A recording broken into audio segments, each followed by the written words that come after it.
ਜਿਹੜਾ ਦੋਸ਼ੀ ਹੈ ਇਹ ਪਿੰਡ ਦੇ ਵਿੱਚ ਤੇ ਸ਼ਹਿਰ ਦੇ ਵਿੱਚ ਏਸੀ ਰਿਪੇਅਰ ਦਾ ਕੰਮ ਕਰਦਾ ਹੈ। C1 ਇੰਸਪੈਕਟਰ ਕਰਨਦੀਪ ਸਿੰਘ ਦੀ ਟੀਮ ਦੇ ਇੰਚਾਰਜ ASI ਪਰਮਜੀਤ ਸਿੰਘ ਉਸ ਸਮੇਂ ਸਫਲਤਾ ਮਿਲੀ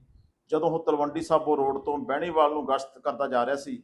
ਤਾਂ ਜਗਾਰਾਮ ਤੀਰਥ ਬੱਸ ਅੱਡੇ ਤੇ ਇੱਕ ਵਿਅਕਤੀ ਨੂੰ ਕਾਬੂ ਕੀਤਾ ਜਿਸ ਦਾ ਨਾਮ ਮਨਪ੍ਰੀਤ ਸਿੰਘ ਨਿੱਕਾ son of ਪਵਨ ਸਿੰਘ ਵਾਸੀ ਜਗਾਰਾਮ ਤੀਰਥ ਦੱਸਿਆ, ਜਿਸ ਦੇ ਪੋਜੈਸ਼ਨ ਦੇ ਵਿੱਚੋਂ ਜਿਹੜੀ 201 ਗ੍ਰਾਮ ਹੈਰੋਇਨ ਬਰਾਮਦ ਹੋਈ ਹੈ, ਜਿਸ ਦੇ ਤਹਿਤ ਮੁਕੱਦਮਾ ਨੰਬਰ 143 ਮਿਤੀ 18/6/2026